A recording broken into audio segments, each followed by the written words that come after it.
Hi there, I'm Nancy from Black Sheep Knitting in Needham, Massachusetts. We're a local yarn shop and we cater to knitters and crocheters. We have several classes a week that are just general knitting classes, and we have an instructor and they work in 8-week sessions. So you can, I think we have room in almost all of our classes, maybe a few are full. We also do workshops, and one that is in the works is yarn dyeing. So I've been dyeing yarn for over 10 years, not as a job, but I've dyed yarn and gone to fiber festivals and sold my yarn, and we often have it here in the shop. So I thought it would be fun to offer a workshop so that you can learn about dyeing, and we'll probably run a few classes. So stay tuned. I haven't picked the dates yet. I'm just waiting to fudge out my summer schedule with maybe a little vacation here and there. We'll see. So stay tuned for that one. And then in the fall, we have lots of things lined up. One of them is the yarn crawl, the annual yarn crawl, which takes place the last weekend in September. And we will be having Miss Babs. We have purchased a lot of Miss Babs yarn, so we will be doing a trunk show. And if I get my backside in gear, we might have a bunch of my yarns, BSK yarns. We shall see. But anyway, it's always a lot of fun and lots of activities surrounding that. We have some shout outs from people, so continue to tell us where you're watching, from where you're watching, and we'll acknowledge you, I think. This is from CT in South Africa. One of my favorite places I ever visited was South Africa. Denise from Southern California.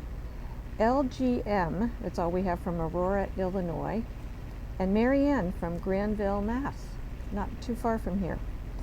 Then we had some questions that I'd like to address. Somebody said, can you use the carrying yarn technique with ribbing? The viewer gets a gap between the old and new yarns. That does happen. And what I tend to do is I pull both of the tails together and tie them in a temporary knot till it's tight. Now this is temporary. There are no knots in knitting, and so you don't want to make that permanent. But until you're able to, or then you start carrying it along the back. But you have to tighten that gap a little. Now if you're doing ribbing, the issue with that would be that you can't carry it probably very well on the purl side. You'd have to, on the purl stitch, you'd have to do it on the knit. But you have to be careful that it doesn't show on the other side, so, or show through. So I would practice that a little. I haven't done it on ribbing that I can remember. So I would do a test run on that and see what happens. And then someone else said, can you interview the Nigerian teenage crocheter? Well, we'll see. If time permits and I could get in touch with her, maybe we'll try to do that. It would be interesting to talk to her. So I have a lot of things on the agenda here today. I'm going to start with some easy patterns. I thought people might, those of you who are beginners, never know what is an easy first or second project. So this one is called Bark. It's a scarf. It's just knit 2, purl 2 on 34 stitches, and it's just that the entire time. So that's a really easy one. Here's a sample of it. We've had this here for 20 years, not 20 years, but probably 10 or 15 years. But it's a really good scarf to start with because you get lots of practice on knitting and purling. Another one, and I like these patterns, they're from Yankee Knitter Designs, and they have hats and mittens and simple sweaters. I just happen to have this one at hand. This is a sock pattern. If you want to do a beginner sock, this is a top down. But they also have hats and mittens that are not done in the round, and they're seamed. And so that may be a place you want to start with a hat and learn to do a seam. This is a pattern that's been around forever, and I apologize, it's not a great picture, but it's called the Gaptastic Cowl. And that is a seed stitch cowl, and it's done on a chunky, bulky yarn. And be careful when someone says chunky or bulky. Those are so interchangeable and not the same thing. I would look at a gauge, see what size needle, and then get appropriate yarn, but it's just, and you can make it short or long, or the ones we've made are long and you wrap it around twice, but an easy one.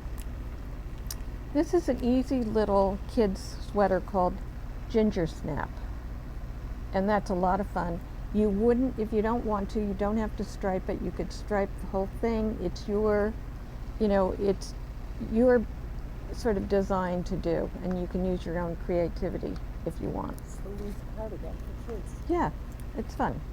This one's called Garter, Yoke, Baby, Cardi, and this is the pattern. It's in a, I believe, a DK weight, and it's a great little, this one has seen better days in the shop. It's been here for so long. I think I might have to take it home and wash it. But it's a very easy top-down beginner little sweater. This, if you're looking for a baby hat, it's called Maine Baby Hat. It's in the round, but it's a cute little baby hat, and there are lots of variations. You can make the little top knot on it. You can put a pom-pom on it. This is a hat that one year we decided to make a lot of hats, and so everybody made one of these and we put them in the window. This is called the Conversationalist, and it doesn't have decreases at the top, it's just gathered. So it's kind of a fun one. And this one is 5 stitches to the inch, so a light worsted. And I meant to get, Robin, can you grab that yellow blanket? This is the easiest 1, 2, 3 blanket. This one? No, the yellow, yes. So this is a great, if you want to make a baby blanket, and you can use, I made 5 of those. Robin's made 5. I haven't even made one. But it's called, it's a free shop pattern, and it's just knits and purls. And it's done, and this is done in vintage. Well, I have to sing the praises of vintage, because this hasn't been washed, but boy, has this been thrown around over the last, gotta be 8 years or more. So this is a great beginner blanket. So those are some easy patterns, just simple, good starters, so write them down. I have been working. They're in the notes under the video. They're in the notes under the video. Oh, and I wanted to talk about what I'm wearing. So I think I mentioned as I was knitting it, I wanted to knit it because I wanted to look like the model. So here goes. Do I look like the model? Probably not, but close enough for me. And I have to say, this Sabai top was super simple. It's, I obviously made it on black. And we all curse black and say it's terrible to work with. This was not, I promise you. And I have to say, I could wear this every day of the week. It is so comfy. It was so nice to knit with. It washed really well. I have to say a tiny bit of the black came out. So when you're in the sink, when you're washing stuff like this, use those color catchers, because it grabs the color out of the water, and even in your sink. Yep. Yeah. So I like it. I loved making this, and I would love to make another one. It's so comfy. What color would you make? I would like to make one in white or gray. Gray might be nice, but we have other colors. We've got navy, red, lots of colors to choose from. So I have been working on, and true confessions, working on my Jethro cardigan, which is crocheted, and Robin will have a picture of it up there, because there isn't one on the pattern. Crocheted squares, which you sew together and then you add pick-up stitches and add knitted sleeves, and you add a band and a ribbing at the bottom. This is what it looks like when you're putting it together, which I'm in the process of doing. But my true confession is I crocheted, I don't know, 4 or 5 of these, and we have this fantastic crochet teacher, Maureen Kelly. So I went over and asked her, could I barter with her, and she was looking to make a project, and I said, well, what if I give you the yarn and you make the squares for me? She was thrilled. She said, I love making granny squares. So that was on a Saturday. 2 weeks later, she came back in for a class. They were all done. So it's a joint project. So I wanted to show you how I would sew these together. So I'm going to show you how I put these together. Now these have a right side and a wrong side to them, and you can see how the wrong side is different from, you can see all these bumps here, whereas you don't see them on the other side. And I'm going to use what I call a running stitch. And I like this better than, I do love a mattress stitch, but I don't want a whole bunch of seams on the other side, and mattress stitch does make, you know, a significant seam.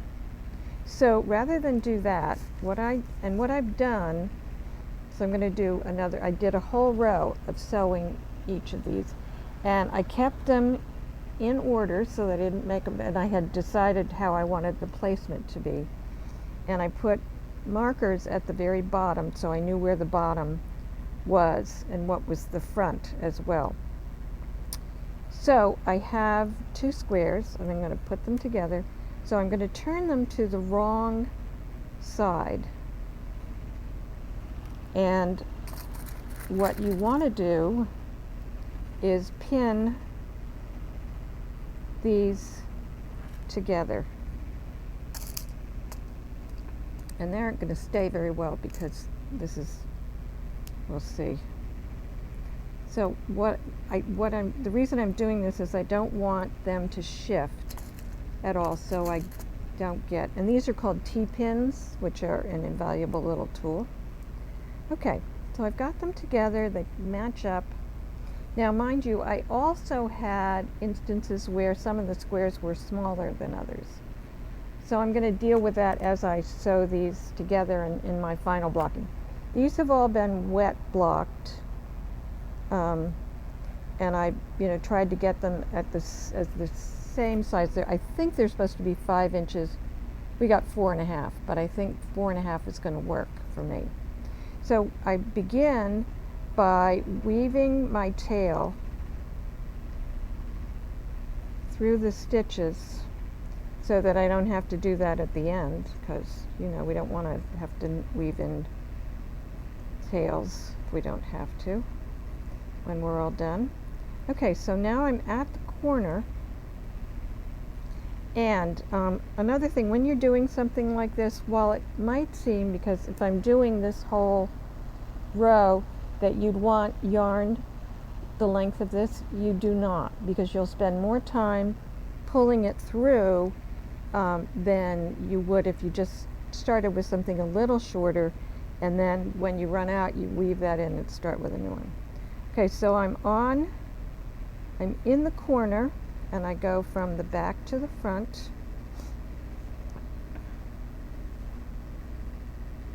and I'm going to go over to this corner and I'm going to catch, there are 2 edges to this stitch. I'm just going to catch one edge because the other edge is going to show on the other side. So I'm going to go to the next stitch, go in, and ideally what you'd like to do, and I don't know if this will happen here, but you would like to have them, you would really like to be going diagonally across, not particularly horizontally across. So I pull this through. Now I'm going to go back and try to again be on the diagonal.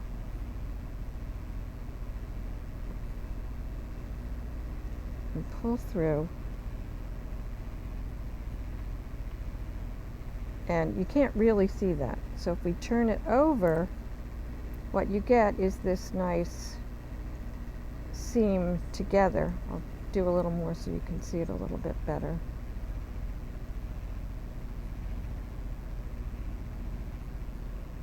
So here I'm going to go over there.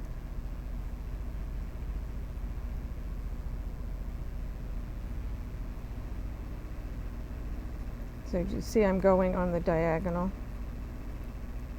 Okay, and then I give it a little tug, not too much because you don't want it to curl. And there's my seam on this side. So if I had done a mattress stitch, I would end up with a big fat seam along here, and I don't want to do that. Then, so I'm doing these one at a time, and I've done all of these, and I made sure I have these in the right. I know that this is the left side, and then I have a shorter, if you can see. So I'm looking at this piece. I've done these pieces, so I want to sew these all together.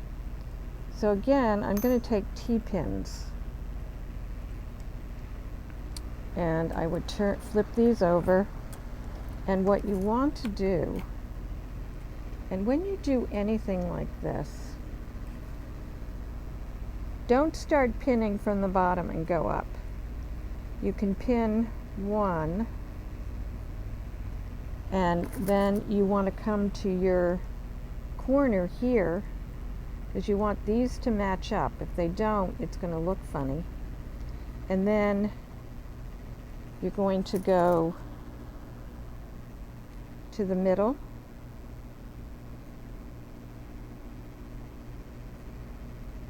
and this is true with any seam that you're going to do.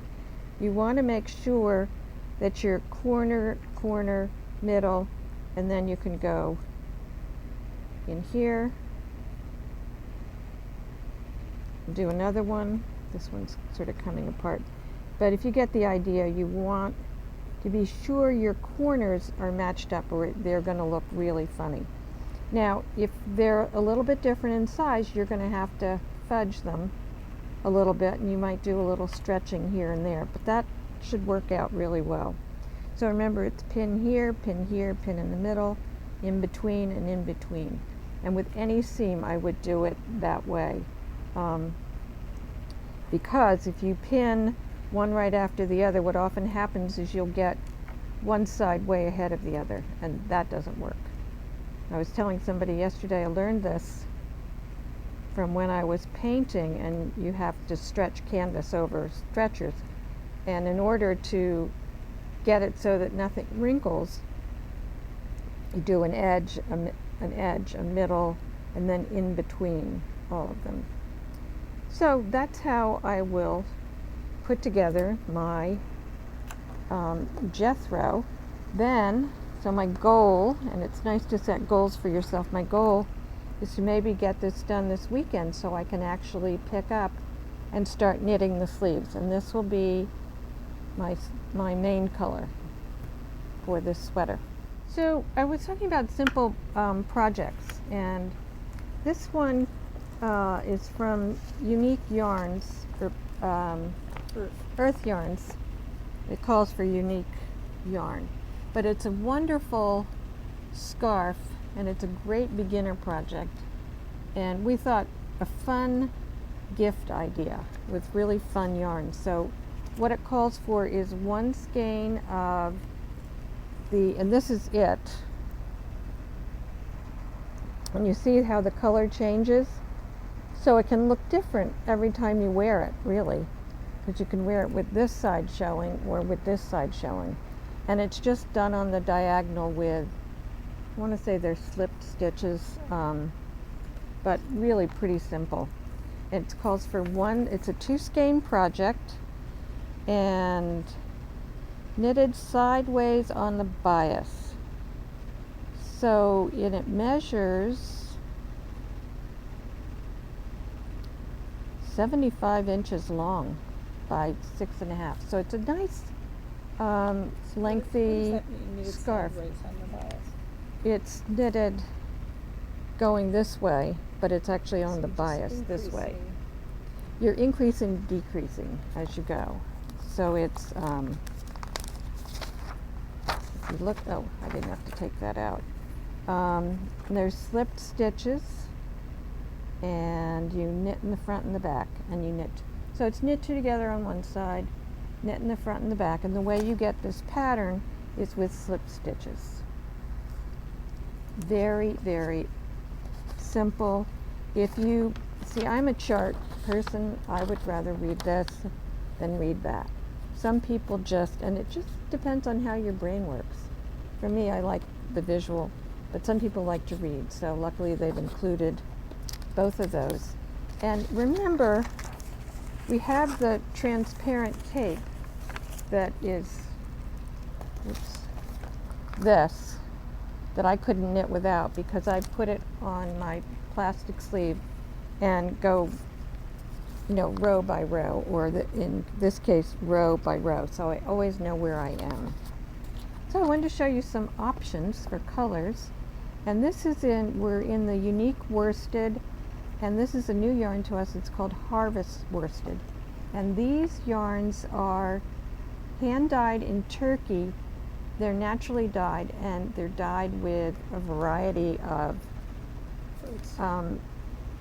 fruits and vegetables and herbs and things. So this particular one is pistachio.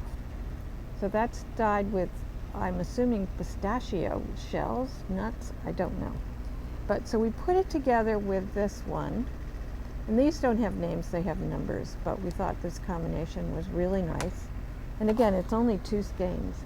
So these kits will be available online in a day or so. I hope I got these right. This one is dyed, this is indigo, which is obvious it's a blue dye, and we put it together with this bright, these fun colors. I love these. That's what the picture on the pattern is. That looks like the picture on the pattern. Yeah, I think this is what was in the pattern. This one is this. So you can see these together. Again, this is the indigo. And I think I've messed up here. What went with this? Yikes. I don't know. Oh, yeah, okay. This one is pistachio again, with these kind of earthy colors with the gorgeous and really beautiful blues. There isn't a lot of green in here, but we thought, oh yeah, there is some. But we thought that looked really fun together. And this one is blueberries. So the blueberry doesn't come out that blue. It comes out kind of lavender. And this is with these fun, bright reds and pinks, and there's some blue and gray. And finally, this one is cranberry. Isn't that a pretty color? And we put it with this. So our next kit, and I think you've all seen this blanket. It's called the Glamping blanket. And there's a couple of fun things about this blanket. One is that it's on, I believe, a size 10 needle. What you're doing is a different pattern throughout. Not all of them are different, but they're similar. And then you just, some of them you put 2 yarns together, some are by themselves. But we thought this was a lot of fun, and it'd be a quick knit baby gift. This is on Vintage Chunky. Now you could size this down a little bit and do it on the Vintage Worsted. Of course, you'd change your needle size from, this is on a 10, US 10, and you would size down to probably an 8. But I wanted to show you some colors that we chose that we thought, now this is what this blanket is. It's these colors. So we'll put them on as a kit. Then I chose some other colors that I thought were fun. These are, again, Vintage Chunky. And you just, I think you need 2 skeins. I could be wrong. Well, you put the I did my homework, but I forgot.